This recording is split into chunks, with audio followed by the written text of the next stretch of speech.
प्रभु, क्या संसार में केवल सुख का होना संभव नहीं है? प्रत्येक आत्मा का लक्ष्य केवल सुख की प्राप्ति ही तो है।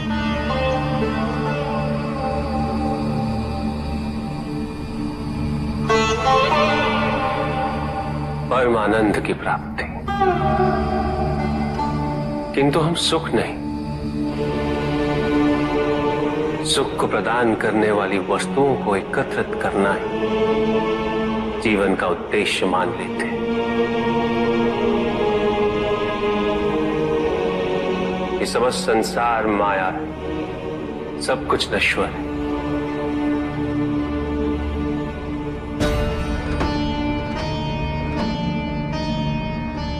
जिन वस्तुओं को हम सुख का स्रोत समझकर एकत्रित कर रहे हैं, वो सदैव नहीं रहेंगे। जो व्यक्ति सत्य को जानते हुए भी लोभ का परित्याग नहीं करते, वो सदैव इन्हें खोने के भय में जीते।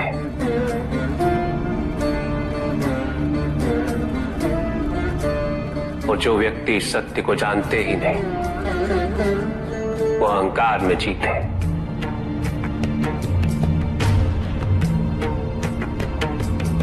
और जहां अहंकार और भय उपस्थित हो, वहां सुख कैसे रह सकता?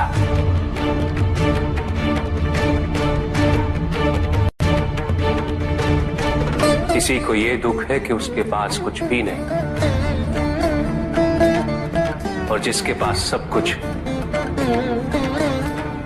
उसे ये दुख है कि पाने को कुछ शेष नहीं। सुख को हम स्वयं अपने दृष्टिकोण से परिभाषित कर देते हैं, जबकि वास्तविकता इससे भिन्न है।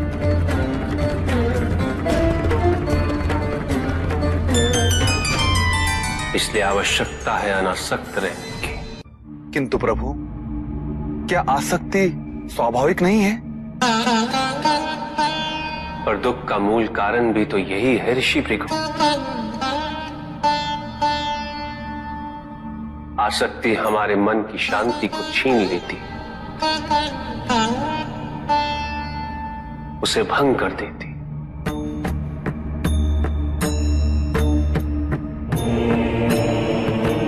हमारी बुद्धि को स्थिर नहीं रहने देती, उसे चंचल बना देती।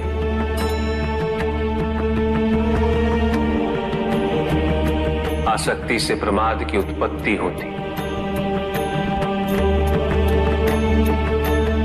प्रमाद मद होता है, और मद अहंकार का स्रोत है। और अहंकार पूर्णतः शुभता में परिवर्तित हो जाता है, अर्थात आसक्ति अशुभता की जननी। इसलिए अनावश्यक है। तो प्रभु, आसक्ति को अनासक्ति में कैसे परिवर्तित किया जा सकता है? और हम आसक्ति से कैसे उबर सकते हैं प्रभु? आसक्ति से मुक्त होना ही अनासक्ति है। आसक्तिहीन होने के लिए अपने और पराये का भेद मिटाना अनिवार्य है।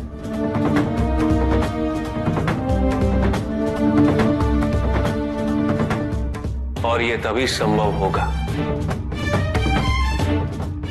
जब हम सुख की खोज बाहर नहीं, अपने भीतर करें। जब हम यथार्थ को पहचानें, उसे स्वीकार करें।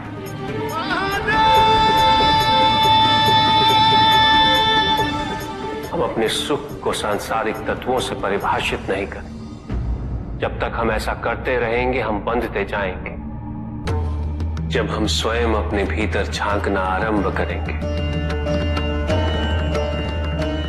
हमारी मुक्ति का मार्ग स्वतः प्रशस्त होता जाएगा। महादेव, आपने हमें दुख का कारण तो बता दिया,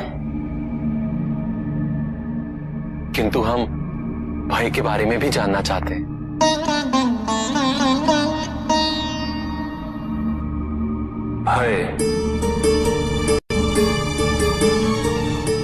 भय का स्रोत है इच्छा।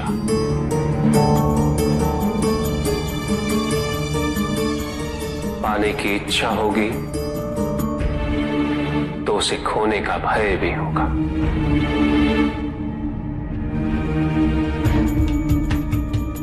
यदि जीवित रहने की इच्छा है तो मृत्यु का भय भी अवश्य होगा।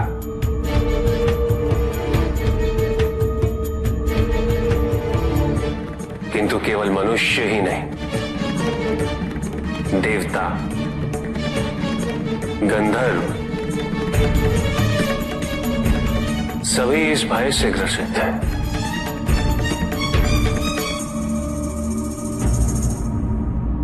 क्योंकि इच्छाओं से मुक्त कोई भी नहीं।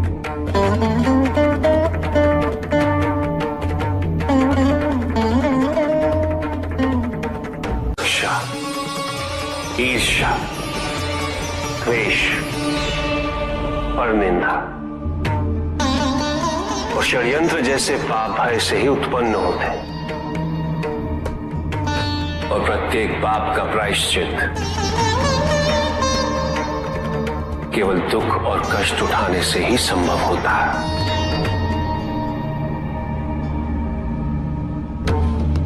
इसलिए भय भी अंत में दुख का कारण बन जाता है।